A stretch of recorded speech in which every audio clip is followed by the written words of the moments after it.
Hello friends, இன்றைக்கி நம்ம ஏரிக்கு தாங்க மீன் பிடிக்க வந்திருக்கோம். இன்றைக்கி 3 மீன் மாட்டுச்சுங்க.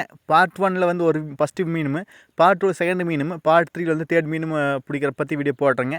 இன்றைக்கி வந்து நான் ரெண்டு ஸ்பைடரு ஒரு ஃபீட் யூஸ் பண்ணியிருக்கேன். மொத்தம் 3 துண்டு யூஸ் பண்ணியிருக்கேன். நல்ல ரிசல்ட் கிடச்சிங்க. நான் என்ன பைட் யூஸ் பண்ணுறேன்னா சத்து மாவு, கோதுமை தவிடு, மைதா மாவு அதெல்லாம் கலக்கி தான் போடுறேன். இதோட ஃபுல் வீடியோ வந்து நம்ம சேனலில் வீடியோ போட்டு செக் பண்ணி பாருங்கள். அதே போல் பால் செட்டு, ஸ்பைட்ரு, ஃபீட் ரூக்கில் எப்படி நம்மளே வீட்லேயே மேக் பண்ணலாம்னு சொல்லி அதுக்கு வீடியோ போட்டு செக் பண்ணி பாருங்கள். இது மாதிரி ஃபிஷிங் சம்மந்தப்பட்ட வீடியோஸ் ரெகுலராக வருது நம்ம சேனலில். நம்ம சேனல் புதுசாக இருந்தால் சப்ஸ்கிரைப் பண்ணுறாதீங்க. சப்ஸ்கிரைப் பண்ணிவிட்டு பக்கத்தில் ஒரு பெல் பட்டன் வருங்க, அதை அழுத்தி ஆள் கொடுக்க மறந்துடாதீங்க. அப்போ தான் நாங்கள் போடுறது மாதிரி இன்ஃபர்மேஷன் வீடியோஸில் நாங்கள் வீடியோ போட்டால் உங்களுக்கு நோட்டீஸ். சரிங்களா? இன்றைக்கி மாட்டின மீன் எல்லாமே எனக்கு ஸ்பைடர் ரூக்கில் தான் மாட்டுச்சுங்க. அதனால் இன்றைக்கி ஸ்பைடர் ரூக் எனக்கு ரொம்ப பிடிச்சி. இன்றைக்கி ஒவ்வொரு நாளைக்கு ஸ்பீடரில் மாட்டு, ஒவ்வொரு நாளைக்கு ஸ்பைடரில் மாட்டு, இது மாதிரி டிஃப்ரெண்ட்டாக ஊக்கு போட்டால் தான் நம்மளுக்கு வந்து மீன் மாட்டு ஒரே மாதிரி போடக்கூடாது.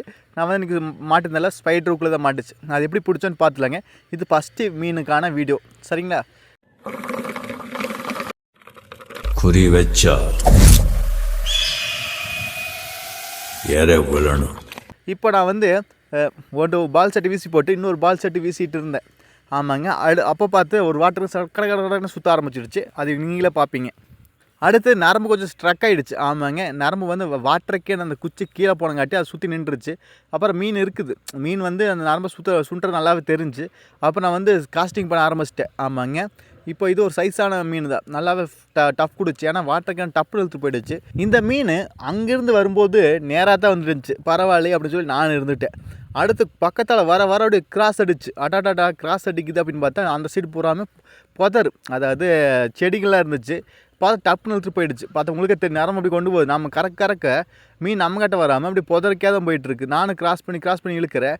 ஆனால் அது வந்து நம்மளை நோக்கி வராமல் அந்த புதற்கே தான் போகுது. சரி என்னடா பண்ணுறது அப்படி சொல்லிட்டு, ஏன்னா ஆழம் கிடையாது அந்த இடத்துல. அப்போ சரி போனால் போயிடுச்சா சொல்லி நானும் விட்டுட்டேன். இப்போ பார்த்தா சரி நாமளும் முடிஞ்சாலும் தள்ளி போகிறோம். ஆனால் இருந்தாலும் மீன் மறுபடி தள்ளி போகுது. பார்த்திங்கன்னா ரொம்ப கிராஸாக போய் ஆரம்பிச்சிடுச்சு.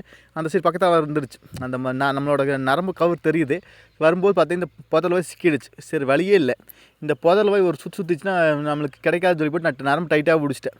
ஏன்னா அது விடக்கூடாது. லூஸ் விட்டால் அது போய் சுற்றிக்கு. அதனால் நான் வந்து லூஸ் விடல. அப்புறம் சரி என்ன பண்ணுறது, நம்மளை விட்டுட்டு லூஸ் விட்டு பார்த்தாலும் அது இழுத்துட்டு போக மாட்டேங்குது. அப்புறம் இல்லைன்னு நம்ம இழுக்கணுமா இருக்குது. ஏன்னா லூஸ் விட்டா மீன் வந்து உள்ளே இழுத்துட்டு போகும்ல. அப்போ இந்த சைடு கிராஸாக வச்சு இழுத்துக்கலாம் அப்படின்னு சொல்லி நானும் வெயிட் பண்ணி பார்த்து லூஸ் விட்டா அது போக மாட்டேங்குது. போய் செடிக்குள்ளே வந்து படுத்துக்குது. ஆமாங்க. அடுத்து நம்ம என்ன பண்ணுறது நான் யோசிச்சுட்டு இருந்தேன். சரி உள்ளே போய் இறங்கி ஒரு கலக்குனா நம்மளை பார்த்து பயந்து ஓடுன்னு சொல்லிட்டு நான் உள்ளே இறங்கலான்னு பிளான் போட்டாச்சு. சரி ஆழந்தான் இல்லையாச்சு அப்படின்னு சொல்லிட்டு நான் இறங்க ஆரம்பிச்சிட்டேன். உங்கள் ஏரியாவில் இருக்கிற அந்த குளம் எந்த ஆழமோ அப்படி பார்த்துங்க. ஏன்னா உங்களுக்கு நீச்சலே தெரிஞ்சாலுமே சேறு இது பழைய வலைகள் இருந்துச்சுன்னா நம்ம மாட்டுறதுக்கு அதிக வாய்ப்பு இருக்குது. அதனால் கேர்ஃபுல்லாக இருங்க. சரிங்களா? இப்போ வந்து எங்களுக்கு ஆழம் இல்லை. என்ற முட்டிங்கால் தண்ணி பக்கமாக தான் இருந்துச்சு. அதுக்கு அடுத்து போன ஆழம். அதனால் லைட்டாக வந்து நான் வந்து உள்ளே இறங்கிட்டேன். ஏன்னா ரொம்ப உள்ளே இறங்கிட்டோம்னா வம்பா போயிடுது. ரொம்ப கொஞ்சம் ஸ்லிப் ஆனாலுமே கீழே விழுந்துருவோம். நீச்சல் தெரிஞ்சாலும் பிரச்சனை தாங்க. ஏன்னா வந்து முள் இருக்கலாம், இல்லை கட்டை இருக்கலாம், அதில் சிக்கிட்டோம்னா வம்பு தான். இப்போ நான் வந்து என்னை பார்த்தோன்னே மீன் வந்து பயப்பட ஆரம்பிச்சிச்சு. எனக்கு தெரிஞ்சு என் நரம்பு வந்து சுண்டுச்சு. சரி லூஸ் விட்டால் வந்து அது போயிடும் அப்படின்னு சொல்லிட்டு நான் லூஸ் விட ஆரம்பிச்சிட்டேன். பார்த்தவங்களுக்கே தெரியும். சரி அப்புறம் பார்த்தா மறுபடியும் போட்டு மறுபடியும் வந்து இதுக்குள்ளேயே பூந்துருச்சு. சரி நம்ம என்ன தான் பண்ணுறது அப்படின்னு சொல்லி அந்த செடி இருக்குது பார்த்தீங்களா, அந்த செடினா பிடிங்க அடிக்கலாம்.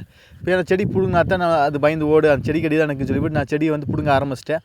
செடி பிடுங்க ஆரம்பிச்சும் போது செடி பிடுங்கிறத பார்த்தோன்னே பார்த்தீங்களா உங்களுக்கே தெரியும் நினைக்கிறேன். நானும் முடிஞ்ச அளவுக்கு பிடுங்கினேன். இப்போ பார்த்தா மீன் வந்து விலகிடுச்சு. அந்த செடி விட்டு விலகிடுச்சு. உங்களுக்கு தெரியும் நினைக்கிறேன்.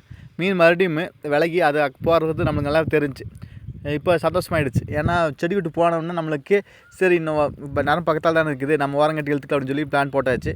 இப்போ பார்த்தா அந்த புதர்லேருந்து இங்கே ஒரு செடி இருக்குது. இந்த புதர்கிட்ட வந்துருச்சு. ஆமாங்க. அந்த புதர்லேருந்து இந்த புதருக்கு வந்தாச்சு. மீன் சைஸானதாக ஒரு 1.5 கிலோ சைஸ் இருக்குங்க. பார்த்தா உங்களுக்கே தெரியும் நினைக்கிறேன்.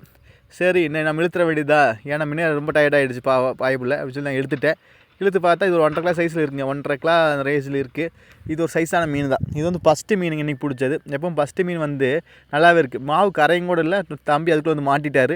மாட்டின பரவாயில்ல, நம்மளுக்கு வந்து தண்ணி காட்டிட்டார். ஏன்னா இந்த புதருக்குள்ளே போய் நம்மளுக்கு வந்து தண்ணி காட்டிட்டார். அதனால் வந்து இது ஃபஸ்ட்டு மீன். எப்பவுமே நம்மளுக்கு மீன் பிடிக்கிறவங்களுக்கு எல்லாத்துக்கும் ஒரு சர்ப்ரைஸாக இருக்குது, சுவாரஸ்யமாக இருக்குது. மாட்டினா சரிங்க, இது வந்து ஃபஸ்ட்டு மீன். அடுத்து 2வது மீன் பிடிக்கிறது இன்னொரு வீடியோ மேக் பண்ணி போடுறேன். ஏன்னா இதுவே 5 நிமிஷம் ஆச்சு. அடுத்து இன்னொரு வீடியோ பாரும்போது அப்புறம் 8 நிமிஷம் ஆயிடும். அப்புறம் இன்னொரு வீடியோ இருக்குது. அதனால் பார்ட் 1 பார்ட் 2 போடுறேன். இது ஃபஸ்ட்டு வீடியோ. நம்ம சேனல் இது மாதிரி ஃபிஷிங் சம்மந்தப்பட்ட வீடியோஸ் ரெகுலராக வருதுங்க. ஹூக் மேக் பண்ணுறது, பால் செட் மேக் பண்ணுறது, அதாவது ஸ்பைடர் ஹூக்கு பால் செட்டில் நீங்களே செஞ்சுக்கலாம். பைட், அதாவது மாவு எப்படி தயாரிக்கலாம்னு சொல்லி வீடியோ போட்டுருக்கு, செக் பண்ணி பாருங்கள். அப்புறம் ஸ்னேக் ஹெட், விரால் அவரி மீன் எப்படி பிடிக்கலாம்னு சொல்லி வீடியோ போட்டு வரும், செக் பண்ணி பாருங்கள். நீங்கள் நம்ம சேனலுக்கு புதுசாக இருந்தால் சப்ஸ்கிரைப் பண்ணாதீங்க. சப்ஸ்கிரைப் பண்ணிவிட்டு பக்கத்தில் ஒரு பெல் பட்டன் வருங்க, அதை அழுத்தி ஆள் கொடுக்க மறந்துடாதீங்க. மீண்டும் ஒரு நல்ல பொருள் சந்திப்பன் பண்ணல. Bye, take care.